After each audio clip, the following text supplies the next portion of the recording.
عمل کم اجر زیادہ۔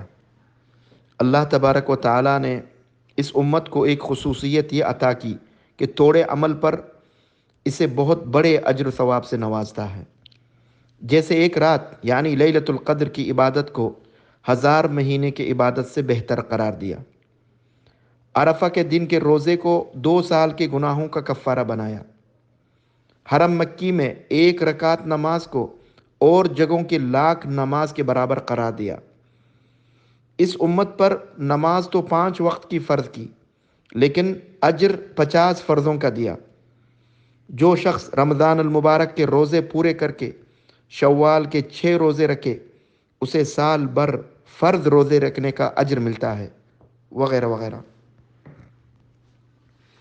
جبکہ دوسری امتوں کو یہ فضیلت حاصل نہیں تھی، اور بعض چیزوں میں حاصل بھی رہی ہو تو اس کثرت سے حاصل نہ تھی۔ اللہ کے رسول صلی اللہ علیہ وسلم کا ارشاد ہے کہ گزشتہ امتوں کے مقابلے میں تمہارا اس دنیا میں رہنا گویا نماز عصر کے بعد سے غروب آفتاب تک ہے۔ چنانچہ اہل تورات کو تورات دی گئی تو ان لوگوں نے دوپہر تک اس کے مطابق کام کیا، اس کے بعد تھک گئے اور عمل سے انکار کر دیا۔ اس عمل پر انہیں ایک ایک قیرات کے برابر مزدوری دی گئی۔ پھر اہل انجیل کو انجیل دی گئی اور انہوں نے بھی نماز عصر تک کام کیا، اس کے بعد تھک گئے تو انہیں بھی ایک ایک قیرات کے برابر مزدوری دی گئی۔ پھر ہمیں کتاب دی گئی اور ہم لوگوں نے غروب آفتاب تک عمل کیا تو ہمیں 2 قیرات کے برابر مزدوری دی گئی۔ اس پر اہل کتاب کہنے لگے کہ ہم نے کام زیادہ کیا تھا لیکن مزدوری کم مل رہی ہے، ایسا کیوں؟ اللہ نے فرمایا، هل ظلمتکم من اجرکم من شیء،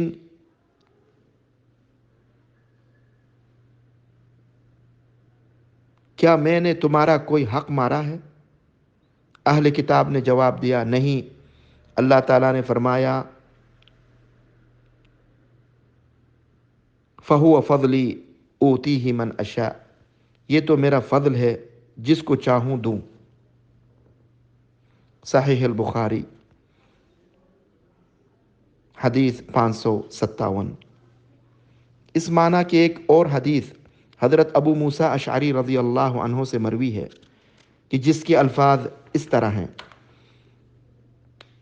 تمہاری مثال اور یہود و نصارہ کی مثال ایسی ہے کہ کسی شخص نے رات تک کام کرنے کے لیے کچھ لوگوں کو ایک مقررہ مزدوری پر رکھا۔ جب وہ لوگ آدھا دن کام کر چکے تو کہنے لگے، ہمیں تمہاری طے کردہ مزدوری کی ضرورت نہیں، جو کچھ ہم نے کیا وہ باطل ہے۔ اس شخص نے ان لوگوں سے کہا، ایسا نہ کرو، اپنا کام پورا کر لو اور اپنی مزدوری لے لو۔ ان لوگوں نے انکار کیا اور کام چھوڑ کر چلے گئے۔ ان کے بعد اس شخص نے کچھ دوسرے لوگوں کو کام پر لگایا اور ان سے کہا، تم لوگ باقی دن پورا کر لو اور تمہیں وہی مزدوری دوں گا جو پہلے مزدوروں سے طے تھی۔ چنانچہ انہوں نے کام شروع کیا، لیکن عصر کی نماز کا وقت ہوا تو ان لوگوں نے کہا، اپنی مزدوری اپنے پاس رکھو اور جو کام ہم نے کیا وہ بھی بیکار رہا، اور جو مزدوری ہمارے لیے طے کی تھی وہ بھی ہم چھوڑ دیتے ہیں۔ اس شخص نے ان سے کہا، اب دن کا تھوڑا ہی حصہ باقی رہ گیا ہے، اپنا کام پورا کر لو۔ لیکن وہ لوگ نہ مانے۔ آخر اس شخص نے دوسرے مزدور لگائے کہ وہ دن کا جو حصہ باقی رہ گیا ہے اس میں کام کریں۔ چنانچہ ان لوگوں نے سورج ڈوبنے تک ان کے بقیہ حصے میں کام کیا، اور پہلے اور دوسرے مزدوروں کی مزدوری بھی انہی کو ملی۔ تو مسلمانوں کی اور اس نور یعنی کتاب و سنت جسے انہوں نے قبول کیا، یہی مثال ہے۔ صحیح البخاری حدیث 2271، صحیح ابن حبان۔ یہ دونوں حدیثیں اس بارے میں بالکل صریح ہیں کہ دیگر امتوں کے مقابلے میں اس امت کو یہ بڑی عظیم فضیلت حاصل ہے کہ عمل تو کم ہے، البتہ اس کا اجر پورا اور وافر مقدار میں ہے۔